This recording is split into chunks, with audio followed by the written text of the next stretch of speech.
Welcome to Franchise Focus. I am your host, Lisa Linkowski. I am also a certified franchise consultant representing hundreds of concepts. Franchise Focus is all about putting the spotlight on people in the franchise industry. And today in studio, I have with me Zach Gross, who is the CFO and partner of units of Bucks County and Mercer County. How are you today, Zach? Great, thanks for having me on. Very happy to have you on today. And typically I ask people at the gate, out of the gate to explain, how they got into franchising and blah, blah, blah. But I'm going to stop right there because I'm guessing that the majority of people have no idea what units is unless they happen to live near Route 1 and they see the big billboard that I pass on a regular basis. So we're going to just start by explaining what is units, what is this franchise all about? Sure. So units, moving and portable storage, we offer portable storage solutions. Very often is people want to save a little money on the move, so they'll have a container, we'll drop it off at your home, move it to your new home, and pick it up empty. We do mismatched closing days. There's so many applications for it, but they're portable storage containers. Portable storage containers, and you can see them everywhere for different competition as well as you guys. How long have you been an owner, a partner? Because there's three of you that are involved in this business. How long have you owned the units of Mercer County and Bucks County? So we made our first rental on April 1st, 2021. Nice. And we've been in operation since. And I was brought on just about 7 to 8 months beforehand. My two other partners had been doing research into franchising for a long time. And once the units opportunity came up, they thought I'd be the great fit to be the front, to be doing all of these things that I do. So I was doing that for a number of months, doing my research. And then, so it's been. So I have to ask, since you had your first agreement on April 1st, right? Mm-hmm. Were there any pranks that were pulled on that day in any way? No, mercifully, the people that I work with know that I'm a little bit anxious. Okay. So don't add to the anxiety. That day at least, they let me go. Let you go. And so there's two other partners. Mm-hmm. Do you want to say who they are? Sure. So one is a local personal injury attorney. He's been my personal mentor for many, many years. Good family friend, my former employer actually. And he runs kind of the macro financing. He does a lot of the container orders, different equipment orders, because they take, as you guys know, how long it takes with supply chain issues and stuff. So he does lots of macro vision. He's living 10 years down the line. Okay. And what is his name? It's Brandon Swartz. Brandon, okay. And you said he's a personal injury attorney, Yeah, right? He's a local attorney. Okay.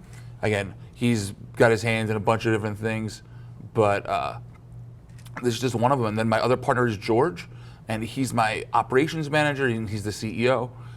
He basically runs the warehouse. He runs scheduling as far as the logistics. He's got a background in logistics and transportation, so that's what he mainly focuses on. And I kind of fill in the blank, do everything else. For everything else. So are you the main person that's going out to go get the business, get the people that are wanting to have the pods? Is that on your your watch? Right. Part of what I do is I respond to the leads. I'm the voice you're getting on the phone, unless I'm on the phone already. Right. I'm the person that's answering the calls. I'm the one that has all the contact with clients, making sure all the touches went well, that I'm understanding what we're doing, and marketing initiatives. You name it, I'm trying it, I'm doing it. You're doing it. And did you have any experience with this before you joined Units? So before I joined Units, I was an office administrator, and then I was also worked in sports for a bit as an intern. So I'm familiar with marketing and selling.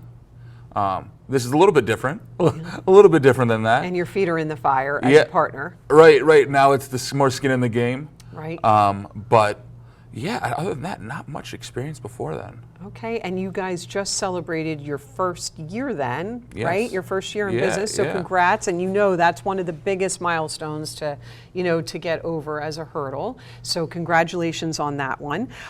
You had mentioned earlier that there was a lot of research that was done by you and the partners about units. Why units? What made you guys zone in into this and then finally pick it? So There's, as you know more than most people, there's so many avenues you can go down if you wanted to go into entrepreneurship, franchising. So what we were looking for was something sustainable, something that I like the high barriers to entry, because a lot of the equipment is very costly, but it's a pretty simple model. In theory, there's only needs 2 employees, someone to answer phones and someone to deliver containers. Right. So it's pretty light, So lean low like staffing, that. Low staff, which is very important today. Oh, definitely. And then just the financials kind of go into like the pro formas and all these fun words that you learn along the way when you're doing your research. Right, right. And did you start with Bucks County, Pennsylvania, and then add on Mercer, or did you right out of the gate open up both? Right out of the gate, it was one, just because they border each other. They do. And also, we feel that within our team that we have connections in both of those places to really make an impact and get the business up and running fairly quickly. Okay. And so, has everything in your first year met and hopefully exceeded what you all had expected out of owning a Units franchise? I can't speak highly enough of the network and the people I work with on a regular basis. Honestly, it sounds so corny, but it's so good. It's such a good environment, so much camaraderie. You're not fighting over the same clients. So there's always someone who's willing to help you and say, troubleshoot with you, whether another owner or someone from the corporate team. They've really just been tremendous. Not to say that there aren't things that can be improved. Of course. But well, Units is a very young company. Yeah. So that's something that is important for the audience to understand, that in franchising you have emerging franchises that are very young, and then you have your legacy, your worldwide, behemoths, right? So Units is a young emerging franchise.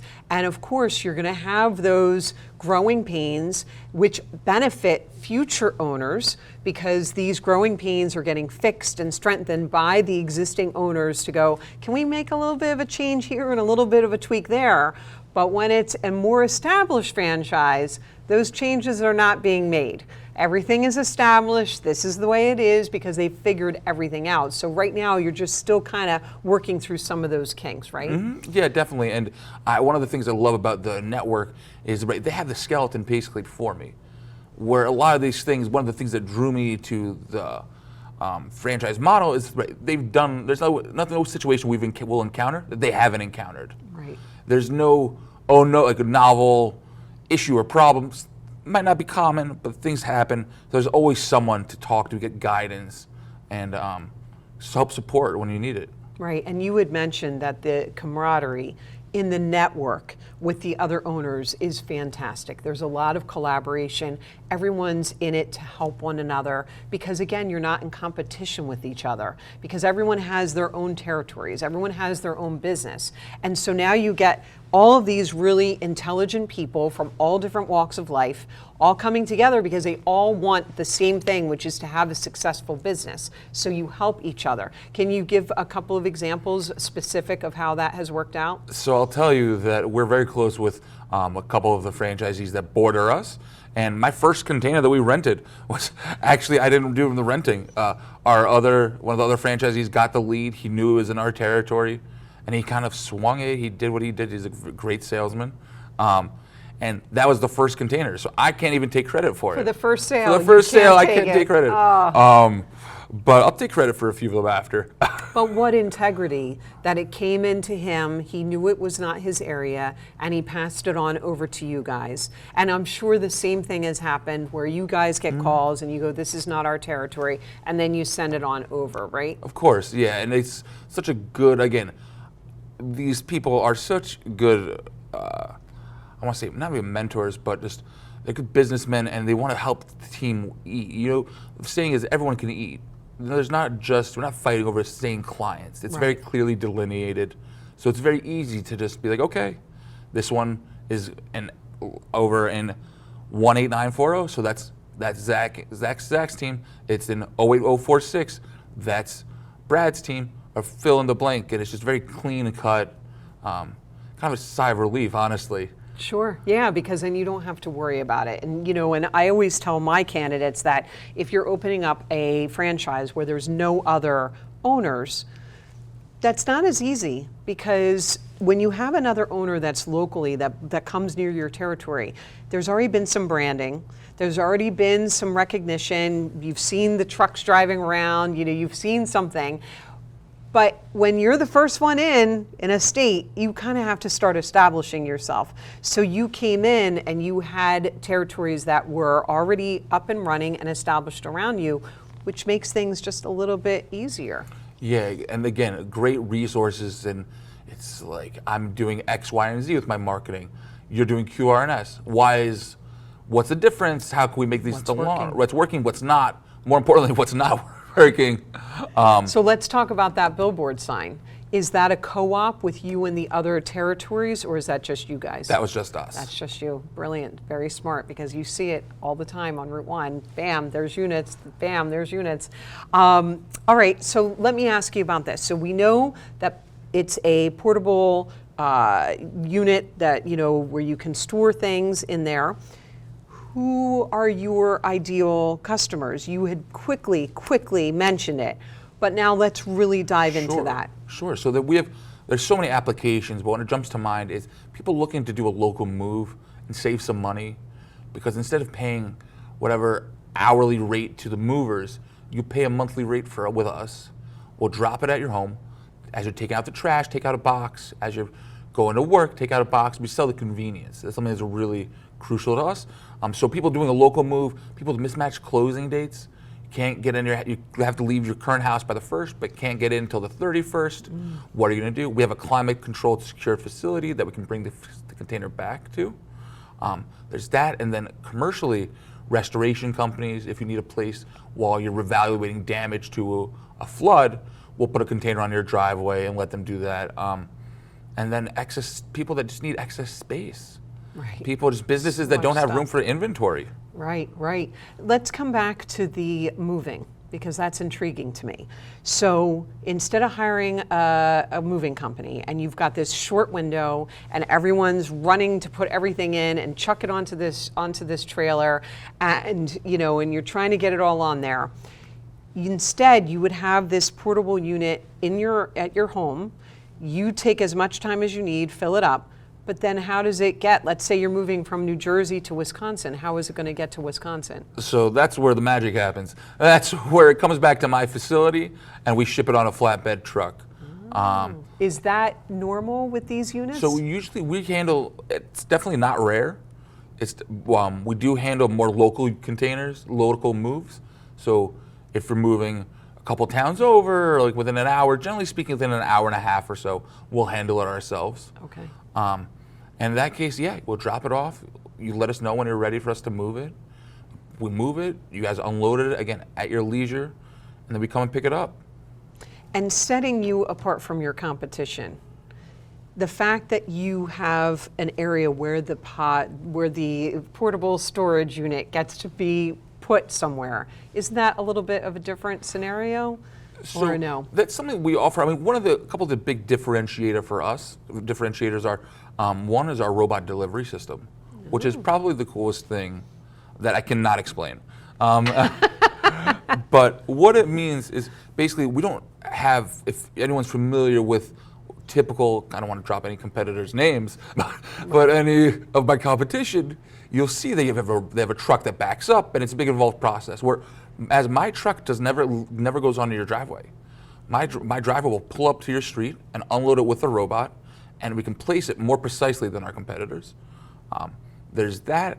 A couple kind of technical things that I love that not many people get to enjoy is we have swing doors versus roll-up doors, and that just helps. It's added security from all the mice and children and king critters that could get into your container. Oh. You don't want any of that, so these swing doors minimize that space. Okay. And then it also saves space on the inside. Whereas when you roll up the door, if you think about it, it takes up some of that space on the top, where ours doesn't do that. Ours are solid steel, they're vented, so if you don't want to have your couch baking in the hot sun like we've had the past couple weeks, right? There's constant airflow, just so things don't get mold, again, specifically with these in mind. And then down to the padding on each corner of our container that we would put on your driveway that's specifically made not to damage, because I've learned that people are very protective over their driveway. Yes. So the way the corners are designed, and even as an added layer to that, my driver always puts the pieces of wood under each corner again, as an added measure, just to at least, very least make the client feel better. Even if it's not necessary, it looks better. It gives a sigh of relief for everyone. So that you know that there's no damage. So exemplary customer service is what I'm hearing, right? You're making sure that everything is okay for that customer. So we're going to take a quick break, and we have so much more to talk about, and it will be right after a quick word from our sponsor. So stay tuned.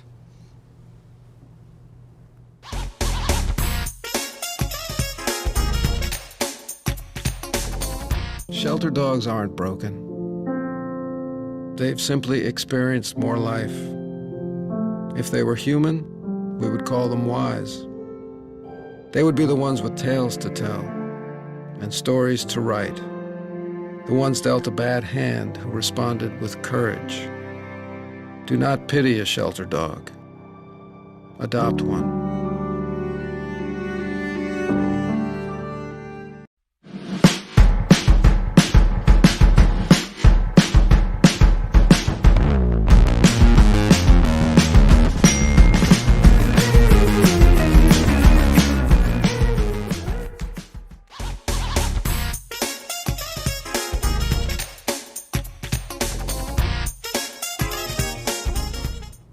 Welcome back to Franchise Focus. I am your host, Lisa Lankowski, and sitting with me is Zach Gross, who is the CFO and partner of Units, Portable Storage Units, over in Bucks County, Pennsylvania, and Mercer County. And right before the break, we were chatting about customer service and how you go above and beyond somewhat of your competitors to make sure that everything is as it's supposed to be, and that these units are protecting the contents that that they're housing for however long that needs to be, right?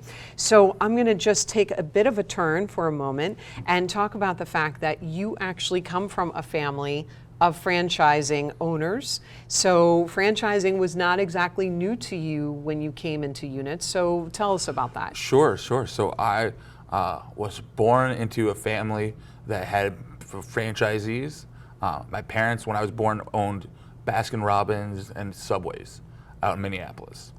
I'll never forget being 3 years old, helping my dad scoop up the cookie batter and putting them on the sheets, following whatever regulations. Like, Zach, you can't do that, can't do this. So that's something. And then we relocated to Philadelphia 25 years ago, and we opened up the Supercuts franchises in the local area.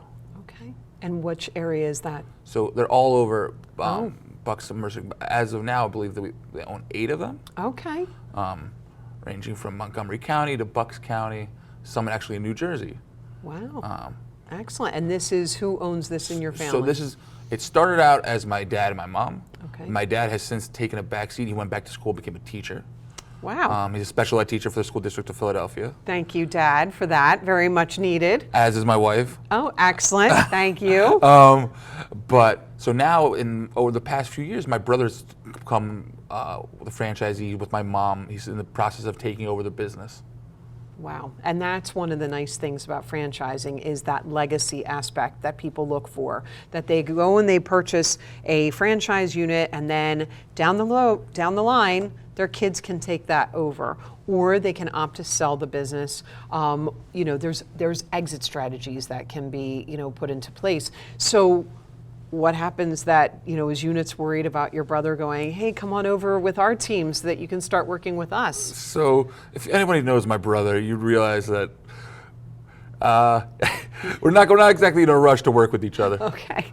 I love him dearly. Understood. He's great at what he does, but You gotta keep it we separate. gotta keep it separate. You don't want to get Understood. too close. Understood. But do you guys now talk franchise shop? Yeah, now we talk franchise, franchisor this, franchisee that, vendor this, like X, Y, or Z marketing campaigns, QRNS products. It's great to have him. He's a tremendous resource to have, and also dealing with employee issues, because that's something that I know that he deals with a lot more with big turnover. Big turnover with the 8 salons. So it's always great to have that ear. And also, my grandfather was in the corporate world with a couple franchisors. So he's always at 92 still giving me Still advice, giving still you catching mistakes. I'll never Nice. forget. So it's always great to have these family resources where I know I'm getting honest feedback and not being fed with any sort of prerogative or biases. Right. This is the straight truth, right? And it's family, and family is as honest as it can get, right? Of course. Yes, ma'am. All right. So that's great, and we wish them continued success with their business and owning 8. That's a whole nother. I'm going to have to get your brother on this show so we could chat about that. So there's been a lot of challenges in the past couple of years, right? We can't, and they're still here, right? They're still happening. What are a few that you guys are still dealing with? You had mentioned briefly in the beginning about supply chain issues. Is that your biggest challenge that you guys are dealing with still to this day? So that's definitely one of the biggest ones that we're dealing with, in that we've been dying for a second truck for a year now. It was supposed to be here a few months ago, and then everyone's getting the same messages I get, where it's been delayed this long, and then this long, and this long. So supply chain is huge, especially since we deal with transportation, the fuel charges.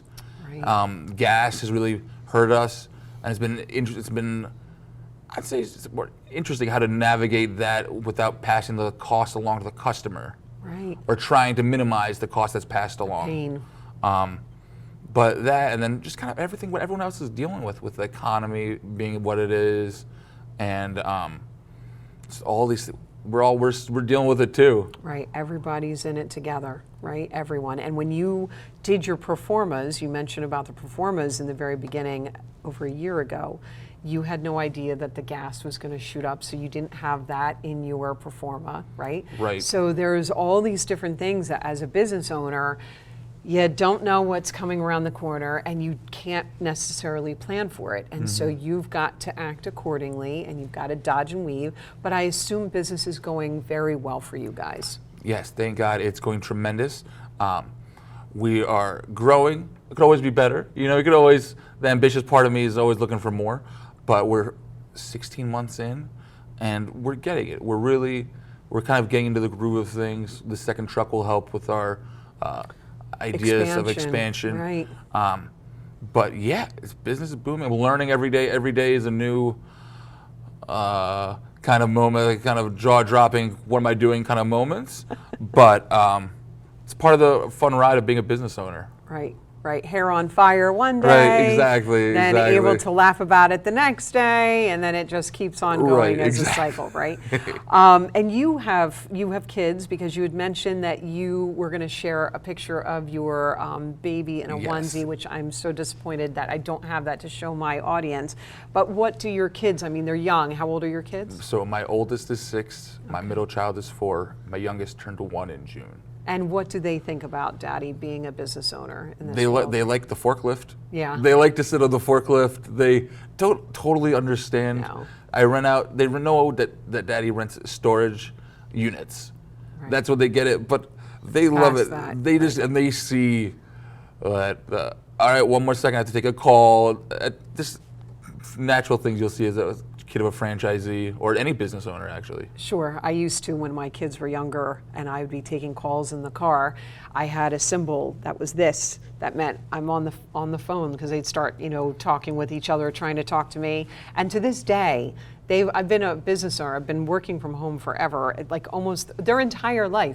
And I still, from time to time, and they're full grown, they're taller than me, and I have to go, remember, I'm working. But it is really great for your kids to sit there and see something like this, and to have that, that support, because that's the other thing that I talk to my candidates about, is that the more family support, and you have a spouse that's on board with you on this, and it was probably nerve-wracking in the beginning, I'm going to guess, right? Yeah. I mean, definitely. When I made this decision to kind of make it a real adult decision and open my own business, first person I went to was my wife, Right. because this isn't just something I'm committing to. It's a lifestyle that we're committing to for at least 10 years. Yeah. Where my wife, I say it once, I say it all the time, and I'll say it on TV, that she works much harder than I could ever hope to imagine. I get up at 4:30 every day, and I go to sleep around 10 o'clock. My wife puts me to shame with how hard she works every single time. But I knew growing up that franchising is something that the whole family is involved. It's not just a one-person gig. It's not like, oh, dad's going to do this, I'm going to go do school, blah, blah, blah. Everyone's involved. Like, my daughters are familiar with our containers. My daughters know that we offer a level load. And they know that they're very cognizant of of our competitors. So they'll say, "Oh, Dad, I saw this container over here. You should call them." And I'm taking marketing advice from my 6-year-old. Excellent, as it should be, right? But, and they're learning, though. Every minute they're sitting here and they're learning, and they're possibly going to be future little franchise owners. So it will just continue on, and you'll have several generations in your family, which is fantastic. So Zach, I can't thank you enough for coming in. And one quick note I wanted to ask is about your favorite customer story, real quick. Okay, so as a rule, I treat my customers like humans. One of the things that separates us is the customer service, which I give out my cell phone number to every single one of my clients. I tell them you can call, you can text, you can smoke signal, whatever it is that floats their boat, they can get in touch with me. But one client, sometimes they just need people to hear. So a lady was telling me of a sad story. She had recently lost her daughter and was selling her house, looking for a new beginning. And I just kind of let her talk. I just listened and was empathetic and understood and tried to make the process easier for her to help her move on. And she sent me a great note that really just kind of, again, as corny as it sounds, shows I'm making a difference, making these little transactions or these issues, these headaches, not headaches. Absolutely. Wonderful. So I have it taped next to my desk, and it's always brings a smile to my face. It's a good reminder, right? It's a good reminder to stop and listen and be empathetic always, which is a good message for everyone, including myself and the audience, because the world would just be a much better place, right? Yes, ma'am. Well, Zach, all my best to you and to your partners and your continued success with units. And I hope I'm going to send out warm vibes that your new truck arrives soon so that your expansion can continue. We are going to throw up Zach's cell phone here so that anyone that is looking to rent a units storage unit, they can reach out to Zach, and his contact information is here. And Zach, thanks for coming in. This is Franchise Focus. We air every Friday, 1 o'clock Eastern Standard Time, and I'm your host, Lisa Lankowski. You can learn all about my company, Milestone Franchising, at milestonefranchising.com.